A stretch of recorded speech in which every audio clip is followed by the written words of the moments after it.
Hello, and welcome to Hi-Fi Hole, the hi-fi podcast that prioritizes your listening pleasure by putting you and the music first. I have to warn you that this episode is a little tongue firmly placed in cheek. That is to say, it may contain exaggerations and generalizations. It may contain traces of sarcasm and humour. In short, do not take this content too seriously. I'm poking fun at audiophiles. I'm poking fun at myself. Not that I consider myself an audiophile. I am just a mere hi-fi enthusiast. However, we do sometimes need to take a look at ourselves and reflect on how other people may think about us. And that's just what we're doing today. Okay, so we are looking at the 5 reasons, not the 5. 5 reasons that audiophiles could be considered. Yes, I said it. 5 reasons that audiophiles could be considered. Okay, number 1. Audiophiles, they're elitist. I think anyone who has had an interest in hi-fi at any point can identify with this, and they've possibly even seen it on numerous occasions. Typically, it manifests when they post a picture of their hi-fi to a group on social media, to a hi-fi forum, or an audiophile forum, and the comments come in. And in those comments, there will be at least one, if not a handful, of scathing remarks about that person's hi-fi setup. Yeah, audiophiles, they can be very disparaging and unforgiving of noobs. And it's off-putting, isn't it? Why would you want to put people off coming into the hobby with such posts? I don't know. It's just flagrant willy-waving and elitism. And if you think you've been guilty of that in the past, perhaps have a little rethink next time you find yourself in that situation. Maybe there's a way you can find to be a little bit more constructive. Who knows? Okay, reason number 2. Audiophiles, they can be polarized.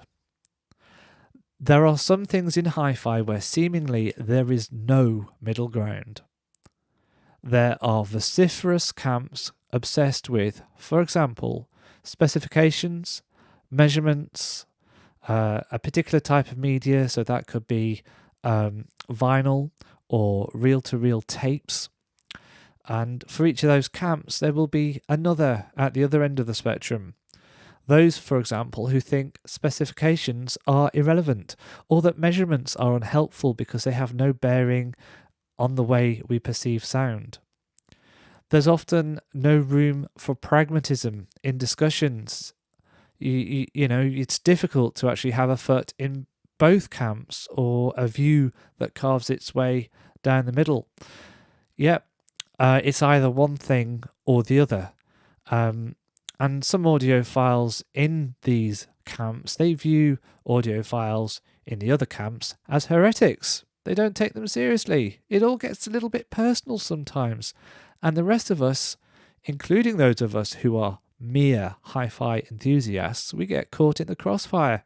It can even be unpleasant sometimes. So there you go. That's reason number 2. Moving on. Reason number 3. Audiophiles are cultist. Yes, I said it. Audiophiles, they lose perspective.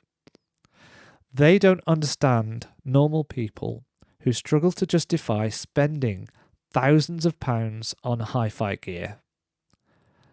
They don't appreciate why other people might not want a biamped setup with external crossovers and 2 subwoofers. They just do not see why that is not a priority for most people who enjoy music.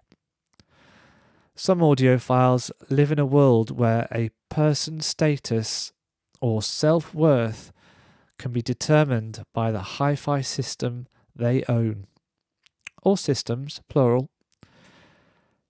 Okay, before I go on with the fourth point, I'll just insert a little reminder. If you've got any thoughts or comments or experiences related to any of these points, then you're more than welcome to, if you're watching on YouTube, leave a comment below the video, or if you're listening on one of the many podcast platforms, you're very welcome to drop the podcast a line.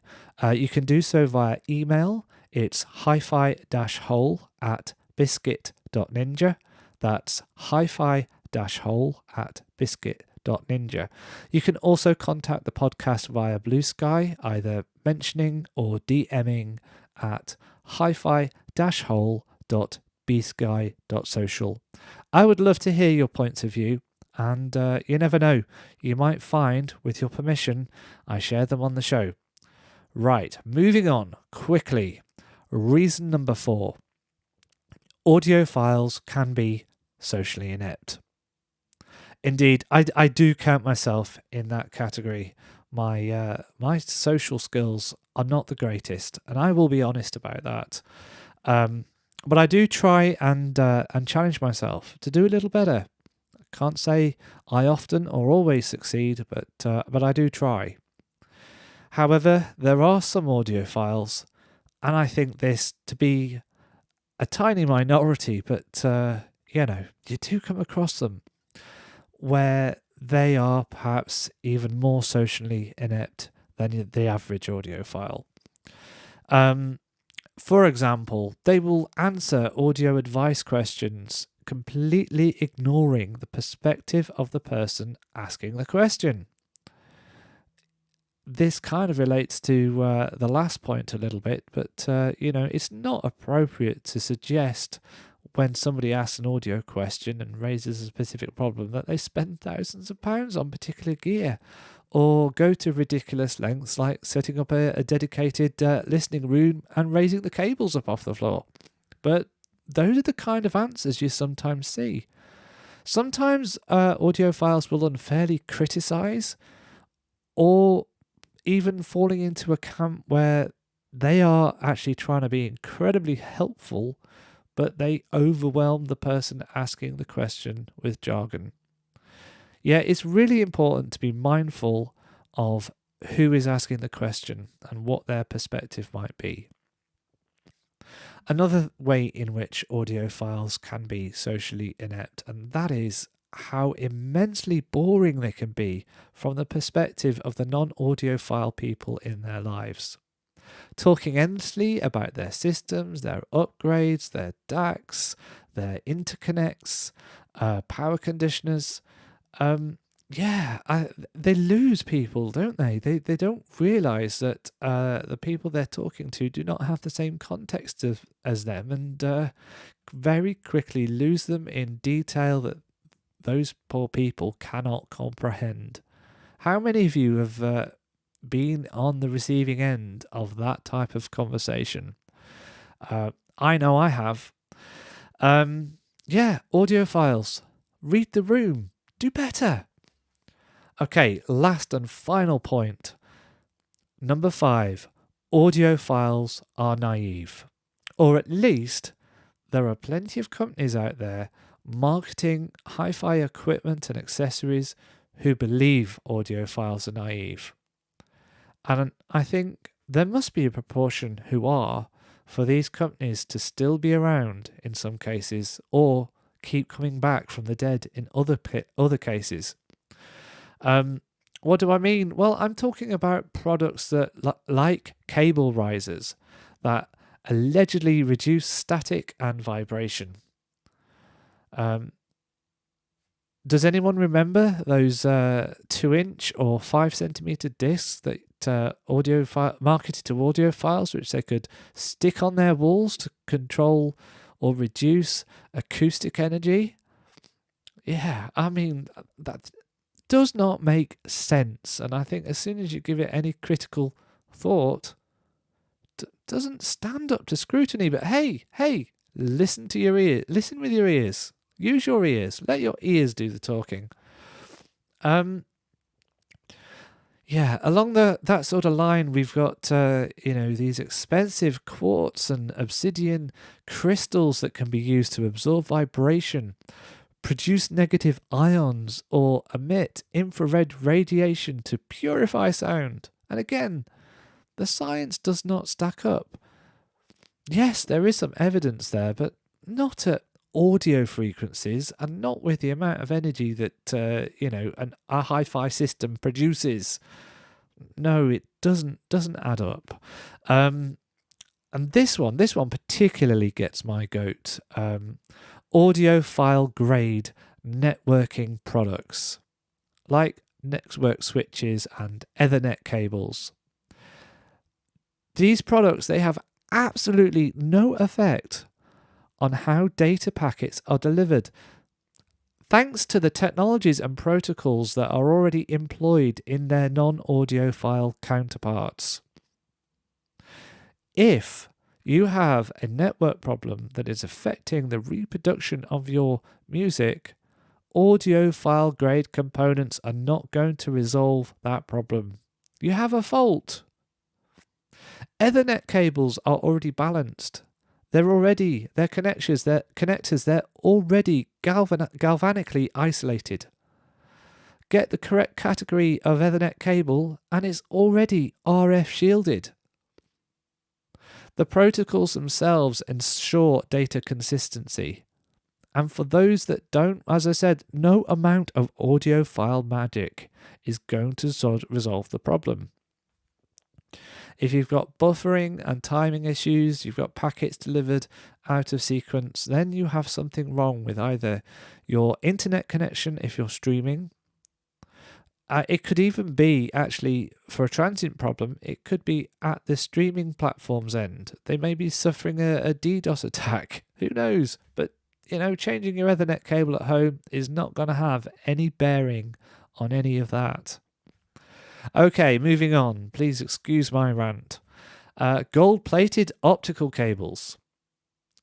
Yeah, there are no electrons involved there, so I don't know what actual difference the medium that the cable is and its connectors are manufactured out of really going to make. Okay, CD treatments, ranging from devices that bevel the edge of CDs to special marker pens that can be used to blacken the edge of CDs. Again, it's these devices and these products, they're not going to make any difference in reality to the sound that is heard via that hi-fi system and via those headphones or speakers. And I'll say it again, the fact that these products, they find a market and they do so time and again, just goes to show how naive that audiophiles can be. Okay, that's it. At least insofar as today's subject. We still have this episode's standing agenda items though, and I know how you'll all be very excited at that. I'm trying to try and get them through them quite quickly and wrap things up for you. This episode's featured album is Anna von Hauswolf's 2025 album Iconoclasts. It's the sixth studio album by the Swedish musician, and according to Discogs it's considered a rock album, but I'm not so sure. I think it's maybe jazz, experimental pop, and a fusion of a couple of other things. It's not an album that fits easily into any one box, and I think that's a virtue. It's one of the reasons I really like it. The album features some interesting collaborations, which include Iggy Pop for the fourth album track, The Whole Woman, and Ethel Cain for the seventh album track, Aging Young Women.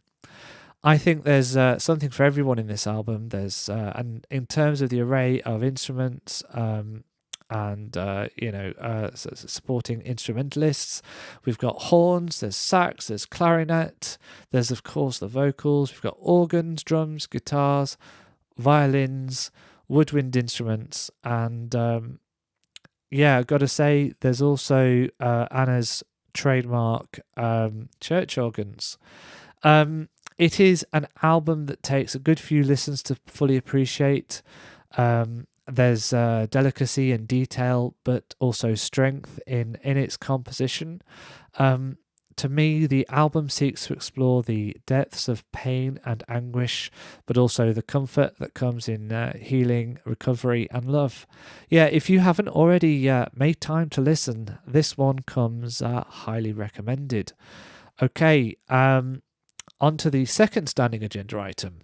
New to me music on physical media. This is a section where I spotlight the music on physical media that the postman or postperson has delivered this week.